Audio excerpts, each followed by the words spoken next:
இந்த பாட்டு விளக்கம் சொல்லும் பொழுது கொஞ்சம் கவனமாக கேட்டுக்கலாம்.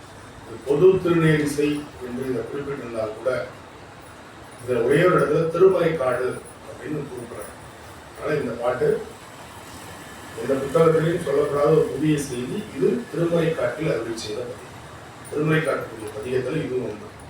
இந்த 8வது பாட்டில் தேசரே தேசமூர்த்தி திருமறைக்காடு மேய ஈசனே உங்கன் பாதம் ஏற்றுமாறு அவளுக்கு பொது திருப்பதியத்தில் பொதுவாக இந்த மாதிரி ஊர் பேரை குறிப்பிட மாட்டாங்க, அல்லது பல ஊர்களை குறிப்பிட்டு ஊர் தொகை போல கஷேத்திர கோவை போல பல ஊர்களை குறிப்பிடுவாங்க. இந்த மாதிரி குறிப்பிட்டு ஒரு ஊரினுடைய பெயரை சொல்றார் அப்படின்னு சொன்னா அது அவரையும் அறியாமல் அந்த ஊர்ல பாடியதால் அந்த ஊர்ல அந்த பதிகத்தில் அந்த சொல் இடம்பெறுது. அதனால இது எந்த உரையினுள்ளையும் அவங்க யாரும் எழுதலை, மனசுல பட்டதை நான் கொடுத்து சொல்றேன். ரொம்ப அருமையான ஒரு திருப்பதியும். அப்பெருமான் சரியை நெறி அப்படின்னு அவங்க சொல்லி அவரை ஒரு சிறிய இதோட நிறுத்திட வேண்டாம் அப்படிங்கிறதுக்கான ஒரு ஞான பாடல். சரியையில் சரியை, சரியையில் கிரியை, சரியையில் யோகம், சரியையில் ஞானம் என்று சைவ சித்தாந்தத்தில் 4 வகை நெறிகளினுடைய விரிவை சொல்வார். சரியையிலிருந்து ஞானத்தை அடைந்து முக்தி அடைந்தவர். பிடிச்சுக்கிட்ட வழி சரியை, அதிலிருந்து ஞானத்தை அடைந்தது. அப்புறம் கிரியையிலிருந்து ஞானத்தை அடைந்தது, யோகத்திலிருந்து ஞானத்தை அடைந்தது, ஞானத்திலிருந்து ஞானத்தை அடைந்தது. ரொம்ப எளிமையா நம்ம சொல்லணும் அப்படின்னு சொன்னா, இப்ப நம்ம திருவள்ளூர்ல இருந்து வராங்க நடராஜ சபைக்கு. அது சரியிலிருந்து சரியை, கிரியை, யோகம், ஞானம். நடராஜ சபைங்கிறது ஞானம். அது சரியையில் நாம ஒன்று வச்சிருக்கோம். அடுத்தது இப்ப நமக்கு இந்த பக்கம் வடபழனி, அரும்பாக்கம், அமிர்தக்கரை இந்த பகுதியிலிருந்து வர்றது கொஞ்சம் பக்கம். கிரியையில் சரியை, கிரியையில் கிரியை, கிரியை யோகம், கிரியை. இந்த பக்கத்துல இருந்து தாம்பரம் இந்த மாதிரி பக்கத்துல இருந்து வராங்க இல்லையா, அது யோகத்தில் சரியை, யோகத்தில் கிரியை, யோகத்தில் யோகம், யோகத்தில் ஞானம். இப்ப நம்ம வினோதினியா இங்கிருந்தே வராங்கல்ல வகுப்பு. ஞானத்தில் சரியை, ஞானத்தில் கிரியை, அவங்களுடைய சரியை, கிரியை, யோகம், ஞானம் எல்லாமே எங்கே இருக்கு? நடராஜ சபைக்குள்ளே. அதனால ஆனா யாரா இருந்தாலும் பாடணும், பயிற்சி பண்ணாதான். சரி, நம்ம தான் ஞானத்தில் இருக்கிறோங்க, நம்ம பயிற்சி பண்ண விட்டுடலாம், நடராஜர் நமக்கு அப்படியே இன்ஜெக்ஷன் மாதிரி உள்ள செலுத்திடுவார் அப்படின்னு நம்ம நினைக்கக்கூடாது. அது திருவள்ளூர்ல இருந்து வந்தாலும் சரி, சைதாப்பேட்டை நடராஜர் சபைக்குள்ளே இருந்து வெளியில வந்தாலும் சரி, யாரா இருந்தாலும் என்ன பண்ணா பயிற்சி பண்ணாதான் நமக்கு பாட்டு வரும், ஞானத்தை அப்பொழுதுதான் அடைய முடியும். சரியா? அதனால உதாரணத்துக்காக சொல்றேன். அதனால சேருகிற இடம் தான் நமக்கு முக்கியமே தவிர எந்த வழியில நாம வருகிறோம் அப்படிங்கிறது முக்கியம் அல்ல. பெருமான் சரியில் தன்னுடைய உழவாரம் என்ற சரியில் தொடங்கி ஞானத்தை அவர் அடைந்தார் என்பதற்கு ஒரு மிகச்சிறந்த ஞான பாடல் தான் இந்த பதிவு. அதனாலதான் இதை நேரிசைன்னு சும்மா சொல்லாம தனி திருநேரிசை. இதை செப்பரேட்டா ஒரு தனியா என்ன பண்றாங்க, பிரிச்சு இதை சொல்லியிருக்கிறாங்க. இதுலதான் நாம அடிக்கடி பாடக்கூடிய அந்த காயமே கோயிலாக, மெய்மையாம் உழவை செய்து போன்ற ரொம்ப எங்க தர்மபுரத்தாருக்கு சிலாகித்து பாடக்கூடிய பாடல்கள் தான் இந்த பதிகத்துக்குள்ளதான் அமைஞ்சிருக்கு. அந்த ஞானத்தில் ஞானம் என்பதுதான் காயமே கோயிலாக என்ற அந்த ஒரு பாடல். புரியுதா? அருமையான உருவகம். தமிழ்ல உவமை, உருவகம்னு 2 உண்டு. உவமை என்பது 2 பொருள் இருக்கும். ஒரு பொருள் நமக்கு நல்லா தெரிஞ்ச பொருளா இருக்கும், இன்னொரு பொருள் தெரியாத பொருளா இருக்கும். அதுக்கு பேர் உவமைன்னு பேர். தெரிந்த பொருளை காட்டி தெரியாத பொருளை சொல்லுவதற்கு பேர் என்னது?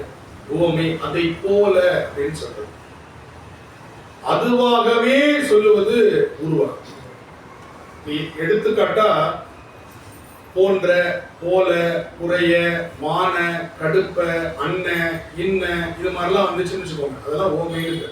அது போல, அது போன்ற, அது வண்ண அப்படின்லாம் வந்துச்சுன்னா அதுக்கு பேரு ஓமை. அதுக்கு பேரு ஓம உருபுன்னு சொல்லுவாங்க.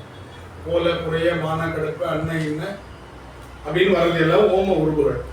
அந்த ஓம உருபு இல்லாமலே வருது. அதாவது மதிமுகம் அப்படின்னா ஏற்கனவே தெரிஞ்ச பொருள் நமக்கு என்ன தெரியும்? மதிங்கிறது நிலவு தெரியும், முகம் எப்படி இருக்குன்னு தெரியாது. அப்ப நம்ம என்ன பண்றோம்? மதி முகம்னா என்ன அர்த்தம்? மதி போன்ற முகம். முருகப்பெருமானை சொல்லும்போது முக மதின்னு சொல்ற. முருகப்பெருமானே நமக்கு தெரியாது, மதி நமக்கு தெரிஞ்சது பின்னாடி போகுது. அப்ப என்ன சொல்றாரு? முருகப்பெருமானுடைய முகமே நிலவு. முகம் போன்ற மதின்னு ஓமை சொல்லக்கூடாது, மதி போன்ற முகம்னு சொல்லலாம். சொல்றது புரியுதா? என்ன சொல்றேன்னு அர்த்தம் சொல்றது புரியுதா? முன்ன பின்ன மாத்தல. மதி முகம் என்று சொன்னால் மதி போன்ற முகம் என்று பொருள். ஆனால் முக மதி என்று சொன்னால் அது பேர் உருவகம். உருவகம் என்பது அதுவாகவே சொல்லுது. முருகப்பெருமானுடைய முகமும் நிலவும் வேறு வேறு அல்ல. அவன் முகமே நிலவு, அவன் முகமே சூரியன். புரியுதா? கதிர்மதியம் போல் முகத்தான்னு சொல்லுவார் ஆண்டாள். அவனை பார்க்கும்போது பகைவர்களுக்கு சூரியன் போல இருக்கிறான், அடியார்களுக்கு நிலவு போல இருக்கிறான். அதனால கதிர் மதியம் போல் முகத்தான் என்று ஆண்டாள் சொல்றார். அது உவமை, அதை போன்ற முகத்தை உடையவன் சொல்றது உவமை. ஆனா முருகப்பெருமான் சொல்லும்போது அதுவே அவன் தான், அது மாதிரி அவன் இல்லை. அப்படி சொன்னா உவமை சொல்லக்கூடிய பொருள் உயர்ந்ததா போயிடும், உவமை சொல்ற பொருள் உயர்ந்ததா போயிடும், உவமையும் அதை விட தாழ்ந்ததாயிடும். பொருள் புரியுதா? நிலவு போன்ற முகம்னா என்ன பொருள் ஆயிடும்? நிலவு உயர்ந்த பொருள், அது மாதிரி முகம் இருக்கு. அப்ப முருகப்பெருமான் நிலவு போன்ற முகத்தை உடையவன்னு சொன்னா முடிஞ்சு போச்சு கதை. நிலவை விட முருகப்பெருமான் குறைச்சல் ஆயிடும். முருகப்பெருமான் தான் நிலவே அப்படின்னு சொல்லும் பொழுது அது உயர்ந்தது. எதுக்கு சொல்றோம் அப்படின்னா, அப்பர் பெருமான் ஒரு உருவகப்படுத்தி ஒரு பாட்டு, அதுதான் இதுல 2வது பாட்டு. அவர் ஒரு வேளாண்மை செய்யக்கூடிய ஒரு குடும்பத்துல பிறந்தவர். அதனால ஒரு வேளாண்மையை போல முக்தியை சொல்லுவார். வேளாண்மையில் நம்ம என்னென்ன செஞ்சுட்டு வருவோம், என்னென்ன ப்ராசஸ் அதுல இருக்கும், விவசாயம் பண்றது இருக்கு இல்லையா, அதுல என்னென்ன ப்ராசஸ் பண்ணுவாங்க, அதெல்லாம் அப்படியே வரிசையா சொல்லி விளைச்சலை முக்தியாக சொல்லி ஒரு பாட்டு பாடிக்கிறார். உண்மையான பாடல்கள் இது இருக்கு. இதனுடைய ராகம் நடபைரவி, தாளம் ஆதிதாளம். நடத்திட்டு பொருள் சொல்லும்போது நம்ம அதை பார்க்கலாம்.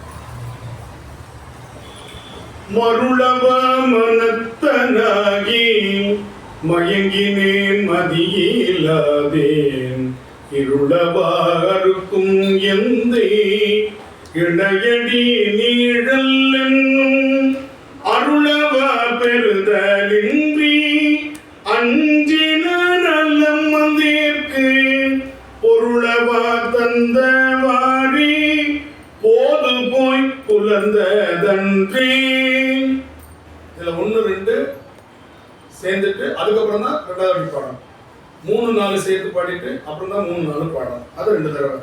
இப்ப நம்ம பாராயண முறைங்கிறதுனால ஒரே தடவையில் அப்படியே பாடிட்டு. புரியுதா? இதான் அமைப்பு. 2 வரியும் கீழே, 3 4 2 வரியும் மேல. சரியா? பாடலாமா? மருளவ மனத்தனாகி மயங்கினேன் மதியிலாதேன், இருளவாருக்கும் எந்தை இணையடி நீழலென்னும்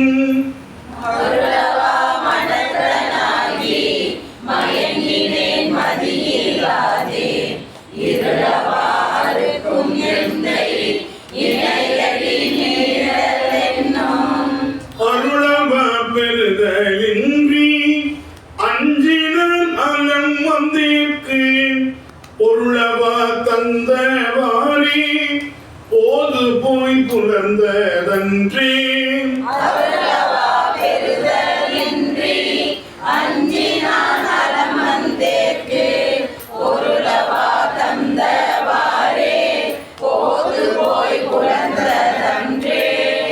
மெய்மையாம் உழவை செய்து விருப்பெனும் வித்தை வித்தேன், பொய்மையாம் களையை வாங்கி பொறையின் நீரை பாய்ச்சி. மெய்மையாம் உழவை செய்து விருப்பெனும் வித்தை வித்தேன், பொய்மையாம் களையை வாங்கி பொறையினும் நீரை பாய்ச்சி. மெய்மையாம் உழவை செய்து இருக்கா, உழவை செய்து இருக்கா? ஏன் உழவை செய்து பிடிக்கிறீங்க? அதனாலதான் சேர் சொல்றோம், சேன்னு படிக்கணும். தமிழ்ல வந்து இச்சு வந்துச்சுன்னா வல்லினம் வந்தா சான்னு படிக்கணும், மெல்லினம் வந்தா ஜான்னு படிக்கணும், இடையினம் வந்தா சான்னு படிக்கணும். இது ஒரு அடிப்படை தெரிஞ்சுக்கணும். அடிக்கடி நான் சொல்ற விஷயம் தான். 10ஆம் வகுப்பு ஒழுங்கா படிச்சு அப்ப கிளியரா தெரியுது உங்களுடைய ஆவணங்கள் அத்தனையும் பறிமுதல் செய்யணும். உண்மையிலேயே நான் வந்து அந்த பொறுப்புல இருந்தேன், அந்த அதிகாரத்தில் இருந்த உங்களுடைய அத்தனை டிகிரி 10ஆம் வகுப்பு சான்றிதழ் வரையும் திரும்ப வாங்கிடும். அது மாதிரி செஞ்சாவே நாடு உட்படும். பல பேர் தகுதி இல்லாதவர்கள் தகுதியானவர்களாக தங்களை காட்டிக் கொள்வதோடு மட்டுமல்லாமல் மற்றவனெல்லாம் தகுதியை இழப்பு செய்ய வைக்கிறான் பாருங்க. உண்மையான தகுதியானவர்களை தகுதி இல்லாதவன்னு சொல்றாங்க. ஆனா கிட்டக்க போய் பார்த்தா தெரியுது அவங்களுக்கே பிரச்சனையா இருக்குங்க. நம்புறதுக்காக சொல்லல, வேடிக்கைக்காக சொல்ல. அண்ணாமலை பல்கலைக்கழகம் நடந்த உண்மை. 1722 பேருடைய சான்றிதழ்கள் போலின்னு சொல்லி அவங்க வீட்டுக்கு அமைச்சிருக்காங்க தெரியுமா? எந்த பேப்பர்லயும் வராம கவனமா பார்த்துருக்காங்க. இதுல ஆசிரியர்கள், அலுவலக பணியாளர்கள் அத்தனை பேர்.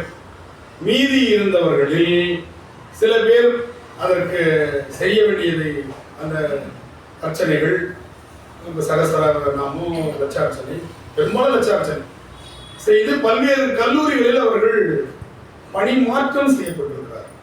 நடந்த உண்மை. ஒண்ணுமே முடியாதவங்களுக்கு வீட்டுக்கு அனுப்பிச்சிட்டாங்க. நீங்களா போனா நல்லது, இல்லைன்னா நாங்களா இது பண்ணா உங்களை அரெஸ்ட் பண்ணணும் அப்படின்னு வந்த வழி லாபம் கிளம்பிட்டாங்க. அது 1722 பேர்.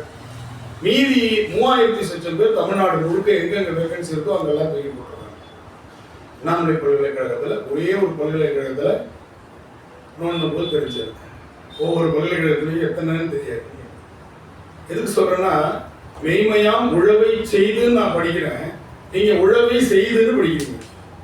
இந்த சா எங்க உச்சரிக்கணும், ஜா உச்சரிக்கணும் எங்க உச்சரிக்கணும், சா எங்க உச்சரிக்கணும்னு ஒரு வரைமுறை தமிழ்ல இருக்கு. வல்லினத்துக்கு பக்கத்துல சான்னு தான் உச்சரிக்கணும், சா உச்சரிக்க கூடாது. பச் அப்படின்னு இருந்துச்சுன்னா பச்சை தான், பச் சை சொல்லக்கூடாது. புரியுதா? மா இஞ்சு வந்துச்சுன்னா மஞ்சள் சொல்லக்கூடாது, மஞ்சள் சொல்லுவீங்க, சொல்லி பாருங்க. சொல்ல முடியாது, உயிர் போயிடும். மஞ்சள். அப்ப மெல்லினத்துக்கு பக்கத்துல என்ன ஆகுது? மஞ்சள் மாறிடும். புரியுதா? இப்ப இடையினம் வருது. பர, பரசை, சா, பரச்சை வராது, பரஜை சொல்ல முடியாது, பரசை. புரியுதா? இடையினம் வந்தா சா என்ற உச்சரிப்பும், மெல்லினம் வந்தா ஜா என்ற உச்சரிப்பும், வல்லினம் வந்தா சா என்ற உச்சரிப்பும் வரணும் அப்படிங்கிறது உச்சரிப்புல விதி. இந்த குழப்பம் எதுக்கு அப்படின்ட்டு அவனுக்கு சொல்ல வரல. ஹிந்தியில் என்ன பண்ணா ஒவ்வொன்றுக்கும் ஒரு எழுத்தே வச்சுட்டான். ஓ, இந்த எழுத்து வந்து இந்த வார்த்தையை போட்டுக்கிறேன். ஆனா தமிழ் அந்த ஒரு எழுத்து வல்லினம், மெல்லினம், இடையினம் என்ற 3 இனங்கள் தமிழ்ல இருக்கிறதுக்கு ஏற்ற மாதிரி தன்னைத்தானே இன்பில்ட்டா மாற்றிக்கும். நாமளா இந்த மாதிரி வம்புக்குன்னு தப்பு பண்ணாதான் உண்டு. இல்லைன்னா தானாவே பாருங்க, நீங்க தங்கம் சொல்லி பாருங்க, தங்கம் சொல்லவே முடியாது உங்களால. சொல்லி பாருங்க, தங்கம் விலை ஏறிவிட்டது. வாங்க வராங்க, வாங்க சொல்லி பாருங்க, வாங்க. அதுவே தானே ஜியா மாறும் இல்லையா? குரங்கு சொல்லவே முடியாது, குரங்கு வந்துச்சு எங்க வீட்டுக்கு சொல்லி பாருங்க, சொல்லவே முடியாது. அங்க வந்து உங்களுக்கு வல்லினம் வராது, இங்குக்கு பக்கத்துல வருதா? முதல்ல சொல்லும் போது கூ சொல்றீங்க, கடைசியா முடிக்கும் போது என்ன சொல்றோம்? குரங்கு தான் வரும் உங்களுக்கு, ஏன்னா இங்குக்கு பக்கத்துல வருது. சங்கு சொல்லவே முடியாது உங்களை, சங்கு. அப்ப மெல்லினம் வந்தால் தானே அது என்ன ஆகிடும்? மென்மை ஆகிடும் மெல்லினம். இடையினம் வந்தால் ச க அப்படின்னு மாறும். புரியுதா? இது வந்து ஒரு அடிப்படையான தமிழ் மொழி பேசக்கூடிய, தாய்மொழி பேசக்கூடியவர்களுடைய ஒரு அடிப்படையான விஷயம். வாங்க.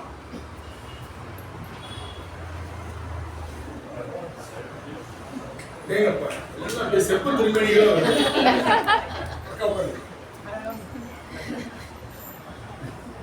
நல்ல செப்பைக்கு செப்பு திருமணிகள் வந்து அது மாதிரி இது எதுக்கு சொல்றேன்னா, ரொம்ப அடிப்படையாக தெரிஞ்சுக்கணுங்க. நம்ம வந்து பல மொழிகளை படிக்கிறோம், வேணான்னு சொல்லலை அதுக்கு. நாங்கள் ஆனால் தாய்மொழியில சில அடிப்படை இருக்கு. அதை நமக்கு அவங்க அதை தெளிவா பண்றாங்க. அதை நீங்கள் புரிந்து கொள்ளுங்கள். சரியா? அப்ப சரியா உச்சரிப்போம். மெய்மையாம் உழவை செய்து விருப்பெனும் வித்தை வித்தி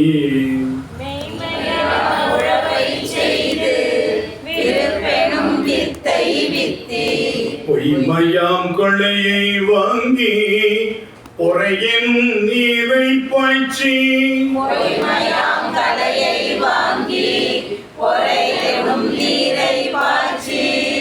தம்மையும் நோக்கி கண்டு தகவெனும் வேலியிட்டு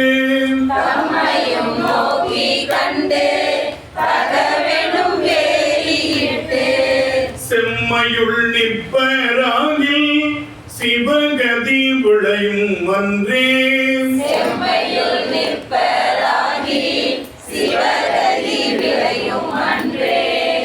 எம்பிரான் என்றதை கொண்டு என்னுளே புகுந்து நின்றிங்கு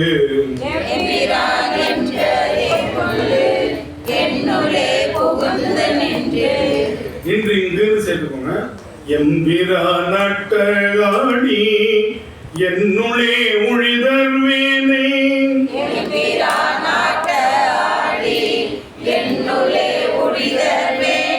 அடுத்ததுல பின்னையும் மாத்திக்கோங்க. எம்பிரான் என்னை பின்னை தன்னுளே கதக்கும் என்றால்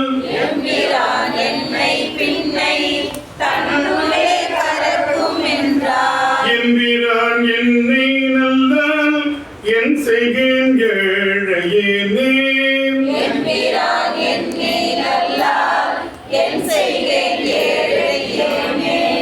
காயமே கோயிலாக கடிமனம் அடிமையாக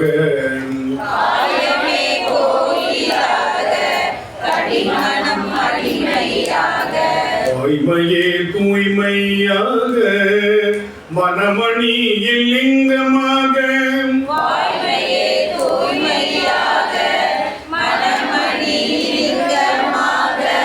லிங்கமாக லிங்கமாக தமிழ்ல வராது. அதுக்கு ஒரு கிளாஸ் இருக்கணும். நான் தமிழ்ல லா ரா என்பதெல்லாம் மொழி முதல்ல வராது. ரத்தம் சொல்ல முடியாது. இரத்தம். அரங்கநாதன் ரங்கநாதன் தமிழ்ல வராது.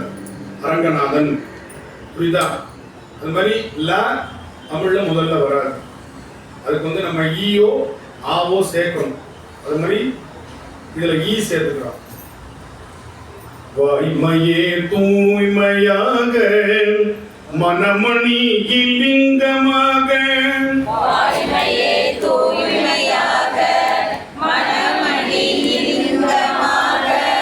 நேயமே நீயும் பல நிறைய நீரமையாட்டி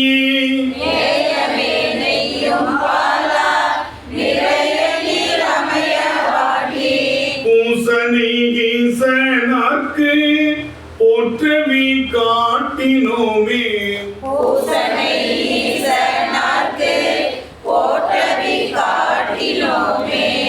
வஞ்சக புலையனேனை வழியற தொண்டில் பூட்டி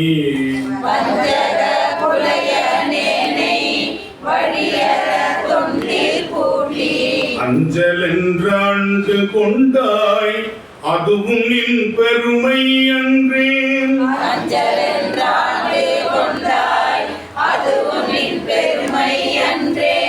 நெஞ்சகம் கனிய மாட்டேன் நின்னையுள் வைக்க மாட்டேன்.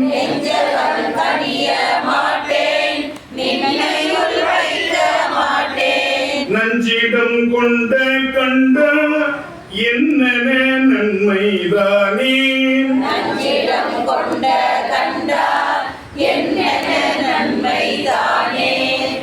நாயினும் கடைப்பட்டேனை நன்னெறி காட்டியாண்டாய்.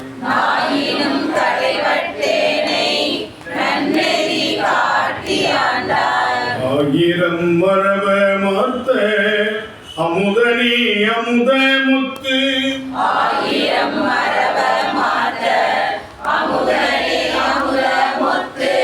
நீயும் என்னை